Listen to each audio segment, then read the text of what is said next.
What is time? Have you ever seen time? Have you ever touched it with your hands? Probably not. Time cannot be seen, and it cannot be held in our hands.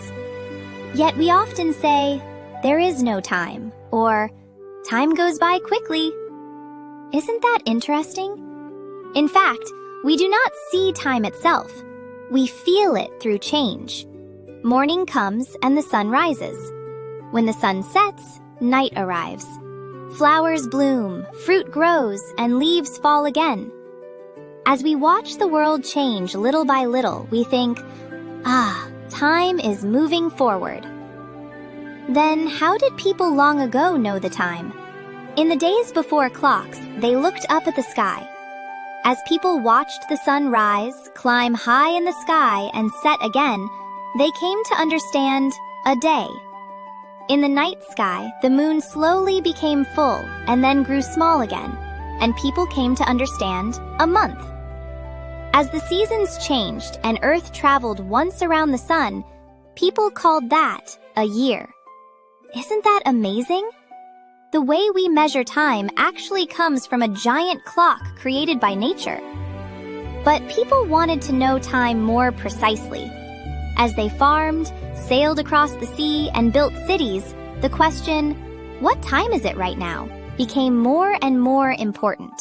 So people created devices such as sundials that used the sun's shadow, and water clocks that used the steady flow of water. Then one day, a scientist discovered something interesting about the pendulum.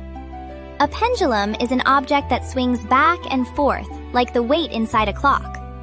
Galileo Galilei discovered that the time it takes for a pendulum to swing does not depend on how wide it swings, but on the length of the string.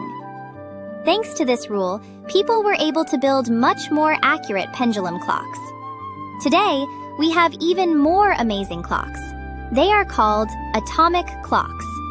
These clocks measure time using the extremely steady vibrations of an atom called cesium. They are so accurate that they lose only about 1 second in 100,000 years. Isn't it amazing that clocks made by humans can be this precise? But there is another interesting story. In fact, living things on Earth also have clocks. In spring, cherry blossoms bloom. In summer, cicadas sing.